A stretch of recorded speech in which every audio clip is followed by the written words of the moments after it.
तो अभी हम बात करने वाले हैं आईडीएफसी फर्स्ट बैंक लिमिटेड के ऊपर और 82.80 पर यहाँ पर चल रहा है प्राइस। और देखिए थक नहीं रहा है आईडीएफसी फर्स्ट बैंक, और इसीलिए कहीं ना कहीं आप देखेंगे कि ये 100 रुपये भी जा सकते हैं। बहुत लोगों का सवाल है क्योंकि यहाँ पर 20 रुपये, अगर आप देखें ऑलमोस्ट 18 रुपये के आसपास की अपसाइड अभी और बाकी है। 3 डिजिट में जाना बहुत बड़ी बात होती है। तो क्या ये आईडीएफसी फर्स्ट बैंक आपको 100 रुपये जाने वाला है, या उससे पहले एक गिरावट आएगी? उस गिरावट के लिए तैयार रहना होगा और उसके बाद फिर एक अपसाइड यहाँ पर देखने को मिलेगी। कैसा रहेगा रवैया, क्या होने वाला है, इसके ऊपर डिटेल में बात करते हैं। तो एक एक पॉइंट को एनालाइज करेंगे और समझेंगे कि अभी यहाँ पर हाल फिलहाल में क्या होने वाला है। क्या डायरेक्ट हम 100 रुपये की तरफ बढ़ेंगे या फिर एक गिरावट आने वाली है? तो अगर आप आईडीएफसी फर्स्ट बैंक के शेयर होल्डर हैं या आईडीएफसी ग्रुप के अगर आप शेयर होल्डर है, आईडीएफसी लिमिटेड अगर आपके पास है और आईडीएफसी फर्स्ट बैंक भी अगर आपके पास है, या कोई भी एक स्टॉक है, आपको पता होना चाहिए कि ग्रुप का टोटल वैल्यूएशन कितना है। अभी इस वक्त अगर आप देखेंगे तो 70,000 करोड़ के आसपास का ग्रुप का पूरा मार्केट कैप है। यानी कि पूरे ग्रुप आईडीएफसी ग्रुप की वैल्यूएशन जो है ना वो 70,000 करोड़ रुपए पहुंच गई। IDFC limited plus IDFC first bank को अगर आप मिला देंगे तो ऑलमोस्ट यहाँ पर जो है आपको 70,000 करोड़ का मार्केट कैप देखने को मिलेगा, जो कि अपने आप में एक बड़ी बात है। और अगर यहाँ से आईडीएफसी फर्स्ट बैंक लिमिटेड थोड़ा सा और चलता है तो ऑलमोस्ट अगर आप देखें तो यहाँ पर ये मार्केट कैप 90,000 करोड़ के आसपास पहुंच जाएगा। तो ग्रुप कंपनी का मार्केट कैप जो है ना बढ़ने वाला है, ग्रुप का मार्केट कैप बढ़ने वाला है। और हो सकता है कि आईडीएफसी लिमिटेड का भी इसके साथ साथ यहाँ पर बढ़ना हो जाए, क्योंकि यहाँ पर ना स्टेक है उसके पास, और यहाँ पर हो सकता है कि ये 1 लाख करोड़ का ग्रुप बन जाए। तो अभी इसके जितना पावरफुल मिड कैप के अंदर कोई बैंकिंग इस वक्त दिखाई नहीं दे रहा। एक बैंक है जो कि अंडर परफॉर्म कर रहा है, फेडरल बैंक, काफ़ी ज़्यादा नाम सुना है, और यही एक सबसे बड़ा कॉम्पिटिटर जो है ना वो आईडीएफसी फर्स्ट बैंक है। लेकिन बट इस वक्त ना वो Q4 के बाद बहुत ज़्यादा अंडर परफॉर्म कर रहा है, लेकिन वो भी कैच करेगा, तो उस पर भी नज़र रखिए।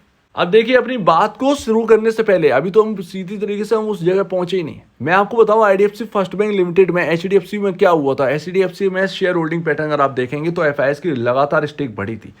डिट्टो यहाँ पर आईडीएफसी फर्स्ट बैंक के अंदर अगर आप देखेंगे तो लगातार एफआईएस की स्टेक बढ़ी रही है।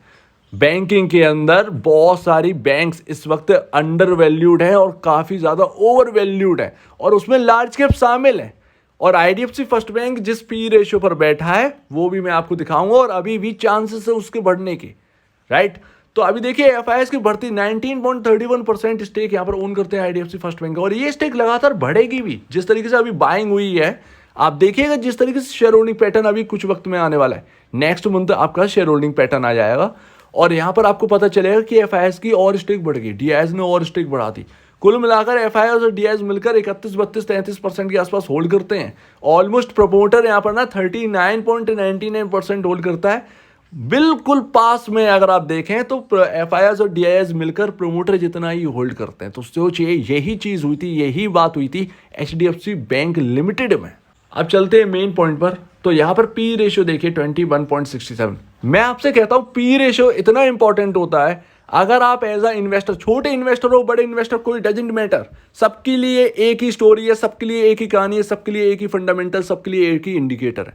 आपके सामने ये रखा हुआ है 21.67। आप पी रेशियो पर स्टडी करना स्टार्ट कर दो। मान लेना कि यहाँ पर ना आपका 1 महीना लग गया पी रेशियो की कहानी को समझने में, पी रेशियो क्या है, कैसे वर्क करता है, इन सबको समझने में। आपका नेक्स्ट मंथ ना आपकी शुरुआत हो जाएगी, आप वॉरेन बफेट जितना सोचने लगेंगे, उनसे ज़्यादा नहीं तो उनसे कम भी नहीं। पी रेशियो को डीपली अगर आपने समझ लिया, एनालाइज कर लिया, क्योंकि उनके लिए भी वही इंडिकेटर हैं जो आपके लिए है, बस आपको कैच करना है। तो आप समझिए पी रेशियो, और इसको अगर आप देख रहे हैं ना, इसको अगर आप महंगा कह रहे हैं तो कंसर्निंग है, बिल्कुल है। इंडस्ट्री पी के हिसाब से देखेंगे 19.43 तो कंसर्निंग है कि हाँ भैया थोड़ा सा महंगा है। लेकिन अगर आप देखोगे तो आप देखेंगे कि हमारे लार्ज कैप में इससे भी ज़्यादा कोटक हुआ, आपका एक्सिस हुआ, वो 27 के पी पर बैठे हैं, 27 के पी पर बैठे हैं। तो हम अभी ना और बढ़ने के चांसेस हैं। हम अपने आप को महंगा नहीं कह सकते। जब वो 27 के पी रेशियो पर बैठे हैं तो हम तो अभी 21 के पी रेशियो पर बैठे हैं। तो आप अभी इससे ये डिसाइड नहीं कर सकते कि ये कोई बड़ी गिरावट आने वाली है। इस बात को ध्यान रखिएगा, आप इससे तय नहीं कर सकते। तो इस वक्त मेरा तो यही कहना है कि पी रेशियो को देखना छोड़ दीजिए। बहुत ज़्यादा महंगापन नहीं है, महंगापन एक्सिस में बहुत ज़्यादा है, महंगापन कोटक में बहुत ज़्यादा है, ठीक है ना।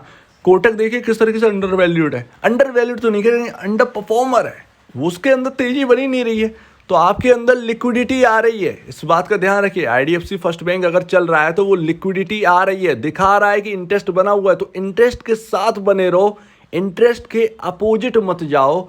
पी रेशियो को देखना इस वक्त छोड़ दीजिए, क्योंकि पी रेशियो से आप तय नहीं कर सकते। अब देखिए हम ऑलरेडी सिर्फ हम इतना देखो कि पी रेशियो हमारे इंडस्ट्री पी के ऊपर निकल गया, यानी कि स्टॉक थोड़ा सा महंगा हो गया, बस इतना, बस यहाँ पर जो है ना पता करने की जरूरत है। आपको यहाँ पर ना ट्रेडिंग करने की जरूरत नहीं है, ठीक है। आप सिर्फ और सिर्फ आओ आप चार्ट पर, जो इसका 84 पॉइंट है, 84.50-60 के आसपास का जो टॉप बना है ना, उस पर नज़र रखो। ये अगर ये टॉप अगर निकल गया, आज भी देखिए तेजी के साथ है, कल एक बिग रेड कैंडल बनी, लेकिन आप देखो कि आज ग्रीन कैंडल है, तो आज जो है ना वो रिट्रेसमेंट कल जो आई, तो उसकी कोई रब ऑफ इफेक्ट ना सेकेंड डे आज के दिन हमको देखने को नहीं मिला।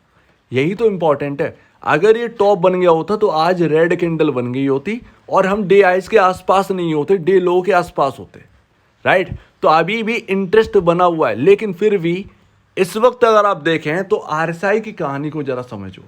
आरएसआई क्या कह रहा है, ये आपके सामने आरएसआई है। लमसम आईडीएफसी फर्स्ट बैंक का आरएसआई 70 के ऊपर बना हुआ है आपके लास्ट अप्रैल से, लास्ट अप्रैल मई के कुछ 5-6 दिन पहले, यानी अप्रैल 27 से आप देख लीजिए 24 या 23 अप्रैल से आसपास से आरएसआई जो है ना वो 70 के अबव है, 70 के अबव है, और नीचे नहीं आया आईडीएफसी फर्स्ट बैंक का, देख रहे हैं। तो ये एक सबसे स्पेशल बात है जो कि आपको गौर करनी है। हालांकि आरएसआई 84-85 के आसपास है, जो कि काफ़ी ज़्यादा ओवरबाउट जोन है, तो ये तो हमें समझ में आ रहा है।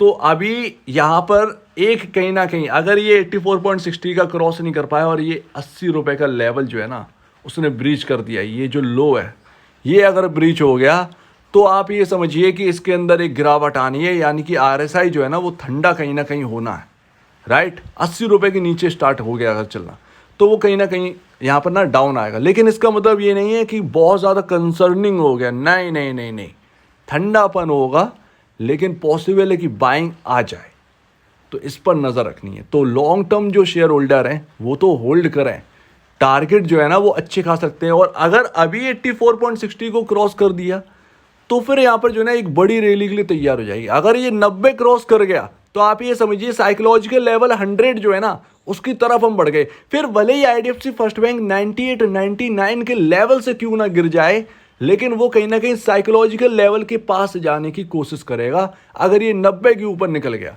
क्योंकि फिर 10 रुपये का जो डिफरेंस है ना वो लिक्विडिटी इतनी ज़्यादा हो जाएगी इसके अंदर, वो 100 रुपये तक कहीं ना कहीं जाने की कोशिश करेगा। फिर भले ही वो 10 पैसे से रह जाए, कुछ भी हो जाए A to Z, लेकिन वो साइकोलॉजिकल लेवल की तरफ बढ़ जाएगा। इस वक्त आरएसआई काफ़ी ज़्यादा ओवरबाउट है, तो ये कंसर्निंग है, लेकिन इतना बड़ा नहीं है। आरएसआई ठंडा होगा, गाड़ी चलते चलते अगर यहाँ पर गर्म हो जाती है तो उसको ठंडा करने के लिए थोड़ा सा रुकना पड़ता है।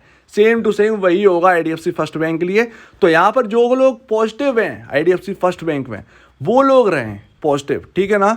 जिन्होंने लॉन्ग टर्म के लिए ले रखा है वो रहिए, आईडीएफसी फर्स्ट बैंक नई ऊंचाइयों पर है, लेकिन एक स्टॉप लॉस रखें शॉर्ट टर्म वाले। लॉन्ग टर्म वाले तो चलो ठीक है, शॉर्ट टर्म वाले यहाँ पर जो है ना वो रहें। अगर मैं बात करूँ कि इसका जो रीजनेबल एक प्राइस है जो इंडस्ट्री पी के हिसाब से, ये स्टॉक कितने पर होना चाहिए, ऑलमोस्ट यहाँ पर 72-73 रुपये के आसपास होना चाहिए। जी हाँ, अगर यहीं पर सुस्ताना चाहिए। अगर एक रीजनेबल प्राइस अगर आप पूछ रहे हो तो इंडस्ट्री पी के हिसाब से कितना होना चाहिए कि ये महंगा ना हो, तो ये 72 रुपये के आसपास बनता है।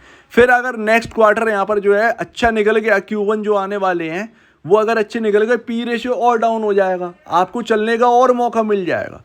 तो इस पर नजर रखो। शॉर्ट टर्म वाले एक स्टॉप लॉस लगा के रखें, लॉन्ग टर्म वालों को कोई प्रॉब्लम नहीं है। पॉसिबल है ये जो लेवल्स हमने डिस्कस किया, अगर ऐसा ऐसा होता है तो आपका 100 रुपीज कहीं ना कहीं आता हुआ दिखेगा। तो तैयारी कर लो, लिक्विडिटी अभी बनी हुई है, स्ट्रॉन्गनेस बनी हुई है स्टॉक के अंदर, पॉसिबल है। और 84 पॉइंट इसका जो टॉप है उस पर नजर रखिए, और उसी कैंडल का लो 80 रुपीज का उस पर नजर रखो। अगर ये टूटता है तो फिर अच्छा नहीं होगा, लो टूटेगा तो अच्छा नहीं होगा, हाई टूटेगा तो फिर कहीं ना कहीं 90 की तरफ हम बढ़ जाएंगे।